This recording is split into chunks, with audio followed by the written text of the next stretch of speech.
Pemirsa, Anda kembali di Selamat Pagi Indonesia. Sidang pemeriksaan saksi untuk dua terdakwa obstruction of justice, Hendra Kurniawan dan Agus Nurpatria kemarin adalah pekerja harian lepas Verdi Sambo. Saksi mengaku mendapatkan titipan CCTV Duren 3. Satu-satunya saksi yang hadir dalam sidang untuk terdakwa Hendra Kurniawan dan Agus Nurpatria kemarin adalah pekerja harian lepas di Direktorat Propam Polri bernama Arianto. Arianto mengatakan dirinya bekerja dan digaji oleh mantan Kadif Propam Polri Verdi Sambo. Arianto berperan sebagai pengantar CCTV Duren 3 dari terdakwa Cak Putranto kepada Irfan Widianto. Untuk menerima CCTV. Menerima CCTV? Iya. Perkataan Pak Irfan apa? Kesini aja Hari, ambil di pos. Kesini aja ambil Ya, di pos. di Pos mana ini? Di pos Komplek Polri Duren 3. Komplek Polri Duren. Saya terimanya, jadi kalau saya praktekin, ini seperti kayak kantong plastik. Kantong plastik, Ya, warna? jadi warna hitam. Warna hitam. Warna hitam sudah ada di dalam, di sini di lakban. Ada lakbannya? Ya, terus saya tanya sama Pak Irfan, kenapa nggak Bapak aja yang sampaikan kepada Pak?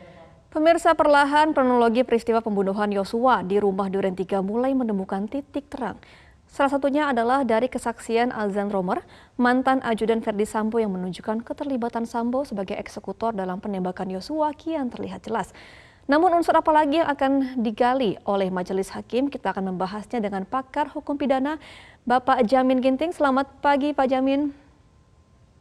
Selamat pagi, Mbak Gemma. Salam sehat. Pagi Pak Jamin, kita lihat selama 1 minggu terakhir ini pemeriksaan saksi-saksi, apakah keterangan yang diberikan oleh para saksi mulai membongkar skenario pembunuhan berencana atau justru mengaburkan skenario itu, Pak Jamin? Ya, saya lihat ada dua hal. Pertama terkait dengan saksi yang menerangkan kasus FS ya. Ada dua bidang. Pertama terkait dengan adanya Gomer tadi yang mengatakan adanya Pak Sambo itu memakai sarung tangan hitam dan ada pistol HS. Ini menunjukkan bahwasanya Pak Verdi Sambo sendiri menurut keterangan Gomer bahwasanya membawa senjata tersebut. Ini menunjukkan bahwa senjata itu memang sudah dipersiapkan sebelumnya untuk melakukan tindak pidana tersebut. Itu sangat jelas dan terang, juga dapat dilihat dari rekonstruksi yang pernah dikeluarkan oleh Barreskrim, di mana yang dilakukan langsung oleh Pak FS pada saat itu dia ikut rekonstruksi dan tidak pernah melakukan bantahan ya terkait dengan rekonstruksi itu sendiri. Itu yang pertama. Yang kedua, kita juga melihat bagaimana Susi dan Kodir memberikan keterangan ya terkait dengan kasus yang sudah ada terhadap terdakwa FS dan juga terdakwa Kuat Ma'ruf dan RR. Dalam setiap kesaksiannya ada aja selalu hal yang baru ya yang kita lihat, yang kelihatannya banyak yang tidak bersesuaian begitu dan selalu diingatkan oleh hakim. Nah, terkait dengan saksi-saksi ini tentu hakim menurut saya harusnya mengambil sikap supaya tidak ada lagi keterangan yang berbeda-beda dan hakim punya wibawa, karena dari awal hakim kan sudah mengingatkan sesuai dengan pasal 174 KUHP kalau memberikan keterangan tidak benar di bawah sumpah dalam persidangan dan tetap pada pendiriannya akan dikenakan sanksi pidana memberikan keterangan palsu di bawah sumpah berdasarkan pasal 242. Dengan demikian menurut saya supaya lebih baik hakim menjatuhkan saja sanksi, karena kalau dibiarkan hanya cuma seperti orang Medan kan gertak-gertak saja, ini akan membuat keterangannya menjadi berubah-ubah terus begitu, Pak.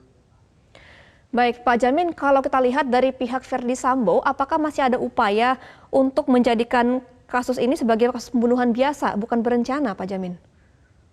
Ya, jadi kalau kita lihat satu lagi terkait dengan pembelaan yang dihadirkan oleh kuasa hukum Pak Verdi Sambo yang mengarah kepada profiling terhadap korban, di mana profiling terhadap korban korban tersebut menyatakan bahwasanya korban juga seakan-akan ya dia ingin mau mengungkapkan korban juga berperan atas kematian dirinya sendiri, yaitu Ya, contohnya akibat ada pelecehan seksual lalu mempunyai pribadi ganda lalu sering ke diskotik begitu ya. Nah, ini mm-mm. kan satu profiling yang sebenarnya dibangun oleh kuasa hukum untuk menunjukkan sebenarnya ada kepribadian dari Joshua yang sebenarnya tidak baik yang menyebabkan pelecehan seksual sehingga ada spontanitas katakannya bahwa Pak Ferdy Sambo melakukan pembunuhan tersebut. Arahnya memang Mbak Gemma,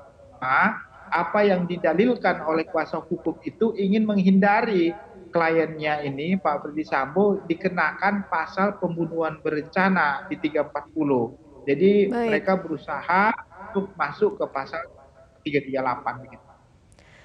Nah, Pak Jamin, dari pihak Ferdy Sambo kan memang memojokkan korban ya, karena kan tadi katanya sering ke diskotik, minta dicarikan perempuan juga katanya, kemudian juga berkepribadian ganda. Apakah dengan memojokkan korban yang sudah meninggal juga begitu dapat menguntungkan terdakwa?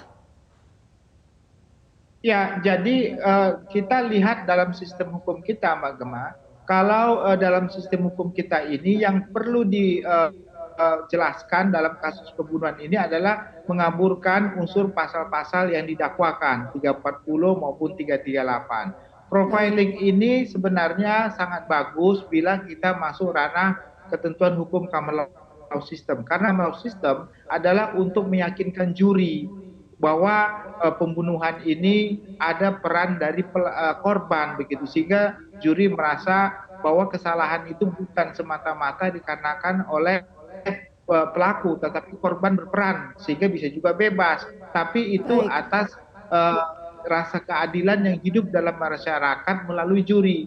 Tetapi kalau dalam civil law system hukum kita sekarang ini hakim itu hanya menentukan berdasarkan apa tidak terbukti atau tidaknya unsur-unsur pasal, bukan baik, terkait dengan motif atau peran serta korban. Itu hanya boleh, hanya bisa jadi bahan pertimbangan terkait dengan besar kecilnya hukuman, Mbak. Jadi kalau hukuman maksimum kan hukuman mati seumur hidup. Kalau nanti mm-mm. ada peran serta dari orang tersebut, bisa jadi hukumannya lebih rendah daripada hukuman maksimum begitu. Jadi bukan untuk menghilangkan bahwa seseorang ini bersalah atau tidak bersalah karena sistem kita nggak menganut sistem memberikan keyakinan kepada juri begitu tapi keyakinan kepada hakim begitu Mbak. Baik, nah memang kuasa hukum dari Ferdy Sambo dan juga PC ini kan meminta kepada hakim jangan mendiskreditkan fakta-fakta untuk negatifnya si almarhum Yosua ini. Lalu bagaimana pembuktiannya ini Pak nanti ke depannya yang diminta oleh kuasa hukum sebenarnya? Ya, jadi kalau kita sedang membuktikan adanya suatu tindak pidana pembunuhan, maka yang dijelaskan dan dibuktikan adalah tindak pidana pembunuhannya. Kalau kita mengatakan bahwa pembunuhan ini dikarenakan, disebabkan oleh sesuatu hal yang menjadi motif, maka motif itu bukan menjadi unsur utama untuk melakukan pembunuhan, hanya untuk meringankan. Nah, Baik, segianya kalau dia bicara tentang pelecehan seksual atau segala macam, itu harus dibuktikan dengan laporan pidana adanya perbuatan tersebut.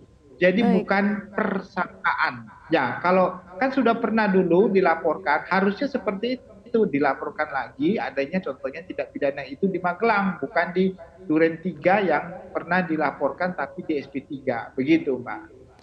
Oke, baik Pak Jamin. Nah, kita juga akan melihat terdakwa lain seperti Ricky dan juga Kuat yang sampai saat ini sepertinya masih melindungi Sambo. Apakah ada tekanan yang dialami oleh Ricky dan juga Kuat? Apakah relasi kuasa dari Ferdy Sambo ini masih kuat intimidasinya, Pak Jamin?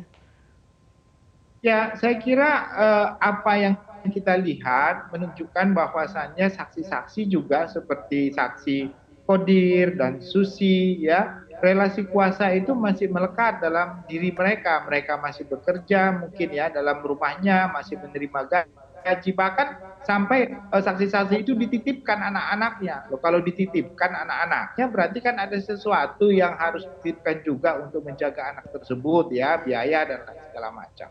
Nah, jadi sebenarnya ini harusnya saksi itu bebas ya, tidak mempunyai kepentingan dalam memberikan keterangan tersebut secara apa yang dia lihat, dia dengar, dia alami ya, tidak boleh di bawah tekanan.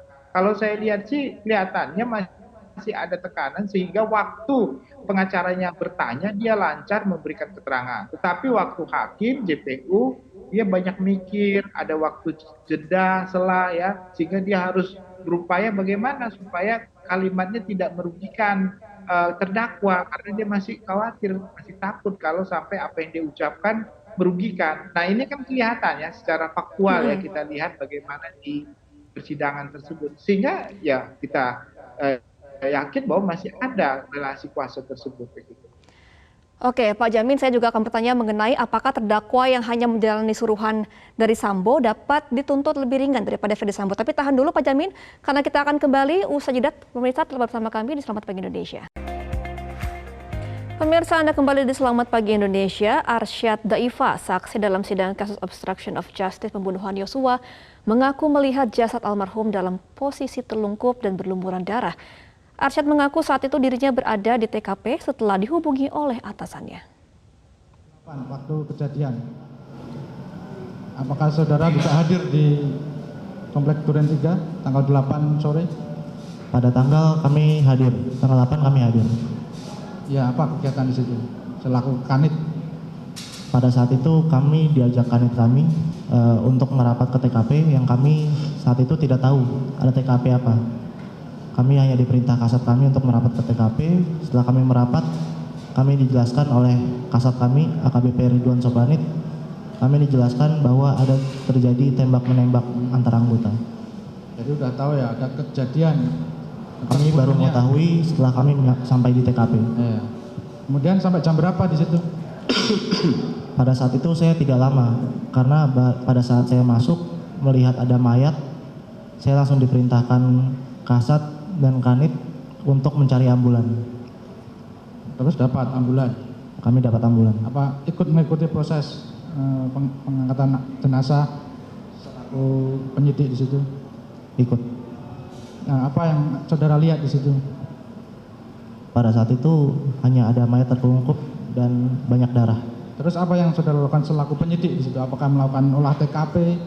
Pada saat itu perintahnya kami diperintah untuk menangani ke RS Keramat Jati untuk mendampingi otopsi visum jenazah. Sudah ada Pak Jo, Pak Arif, Pak Arif. Kami tidak. Ya pemirsa, kita akan lanjutkan dialog dengan Pak Jamin Ginting selaku pakar hukum pidana. Pak Jamin, tadi saya bertanya, kalau kita melihat dari kesaksian terdakwa lainnya seperti Hendra Kurniawan, Cuk Putranto, dan juga beberapa yang kepolisian mengatakan bahwa hanya menerima arahan dari Ferdi Sambo, tidak mengetahui fakta kejadiannya. Apakah terdakwa lainnya ini bisa didakwa lebih ringan tuntutannya daripada Ferdi Sambo dan juga Putri Chandrawati, Pak Jamin? Ya, Mbak Gemma, kita lihat ya beberapa saksi yang memberikan keterangan bahkan mengatakan apakah ada pernah menolak perintah dari FS, katanya tidak pernah. Ada dimungkinkan untuk menolak, tidak bisa menolak. Nah inilah sistem yang ada di dalam kepolisian yang masih bernuansa militer, Mbak Gemma. Padahal itu tidak boleh.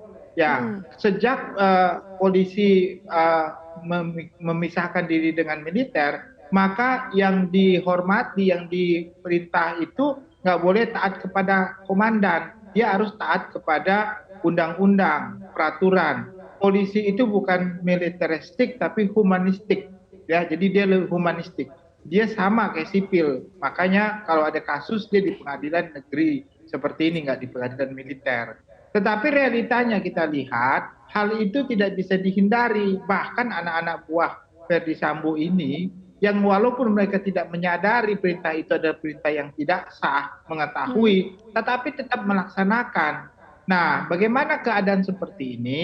Maka sebenarnya kalau dapat diketahui itu adalah perintah yang tidak berwenang dari orang yang tidak memiliki kewenangan, karena kewenangan itu ada di bidang penyidik Polres Jakarta Selatan, maka dia harus menolak. Kalau dia tidak menolak, dia melaksanakan dengan itikat baik, padahal dia tahu itu adalah perbuatan atau dari bukan yang berwenang, dia juga bisa lebih ringan hukumannya karena dia merasa, dia berpikir walaupun bukan dari orang yang berwenang, tapi karena ada di bawah tekanan kuasa yang begitu besarnya sehingga dia khawatir, maka dia bukan aktor yang memiliki niat jahat, tapi Oke. dia hanya melaksanakan perintah. Nah, itu kemungkinan bisa lebih rendah dari orang yang mempunyai niat jahat. Tetapi kalau sudah ada tahu rencana untuk menghilangkan alat bukti dan menghalangi penyidikan, lalu sudah paham tentang itu tapi tetap juga tidak mau melerai atau tidak mau menghindar, ya, tidak mau lari dari kenyataan tersebut, maka sulit untuk menyatakan hukumannya lebih ringan. Itu sama dengan pelaku. Jadi niatnya sama. Begitu, Mbak. Oke. Nah, Pak Jamin, kira-kira keterangan apa lagi yang perlu digali oleh majelis hakim dalam persidangan minggu depan?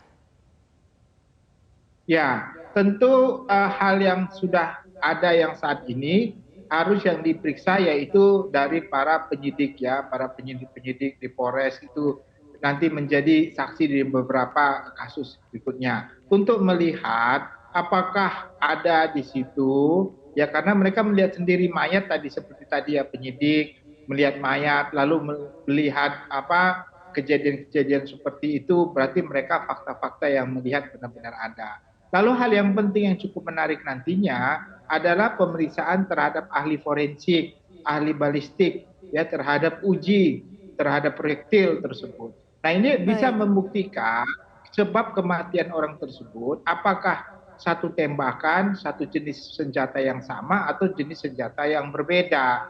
Nah, ini juga nanti sangat menarik, bisa untuk membuktikan. Kalau scientific evidence ini susah untuk dibantah, Mbak Gemma. Tapi kalau Oke. keterangan saksi bisa aja berubah-berubah begitu. Ini sangat menarik nantinya bisa untuk membuktikan. Oke, berarti kita tunggu pembuktian dan juga penggalian lebih dari hakim kepada ahli-ahli yang akan didatangkan pada minggu depan ya sidangnya, Pak Jamin Ginting. Terima kasih Pak Jamin Ginting sudah bergabung bersama kami di Selamat Pagi Indonesia. Selamat Terima kasih. kembali beraktivitas Pak Jamin.